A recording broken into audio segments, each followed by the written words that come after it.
The brutal birth of the Roman Republic. Revolution, betrayal, and bloody revenge. They murdered a king and called it freedom. The Roman Republic was not born out of noble ideals or civic virtue. It was forged in vengeance, betrayal, and blood. On the night a woman's screams shattered the royal silence. Rome in the late 6th century BCE was a kingdom ruled by the Tarquin dynasty. But beneath its grandeur, the city was choking under tyranny.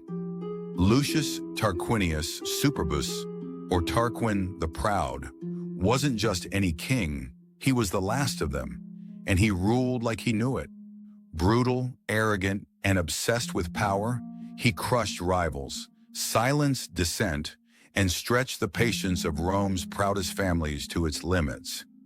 Among them was Lucius Junius Brutus, an unassuming noble who played the fool.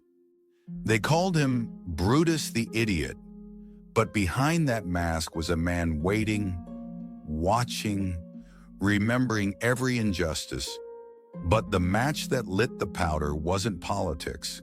It was a crime so personal, so vile, that it shattered the illusion of royalty's untouchable divinity. Sextus Tarquinius, the king's son, was a man who believed he could take anything. One night, he crept into the house of Lucretia, the wife of a Roman noble, and raped her.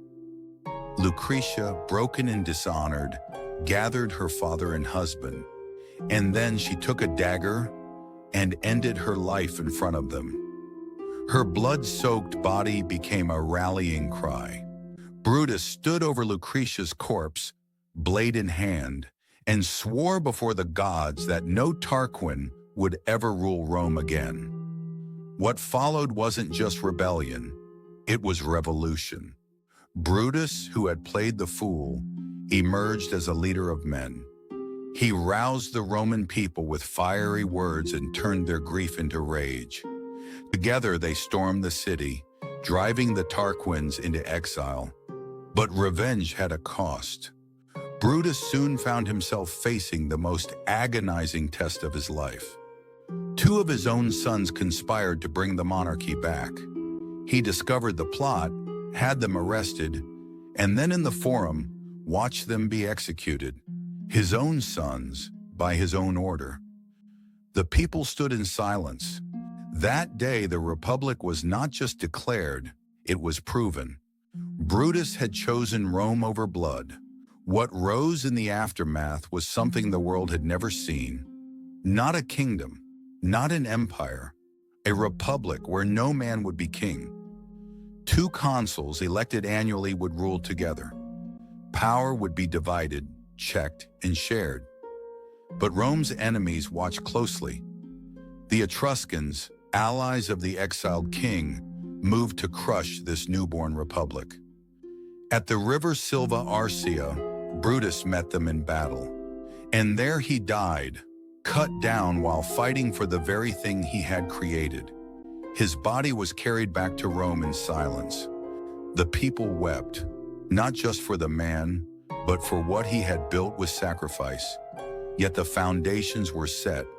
In the years that followed, Rome would survive siege, starvation, and betrayal. Enemies within and without.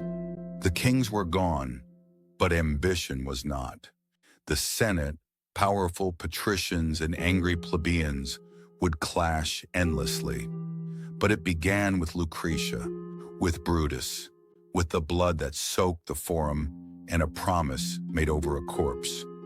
The Republic would last nearly 500 years, but it was not born in peace. It was born in fire. History connects us all.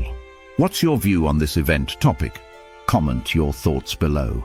Please like, share, and subscribe for more interesting facts.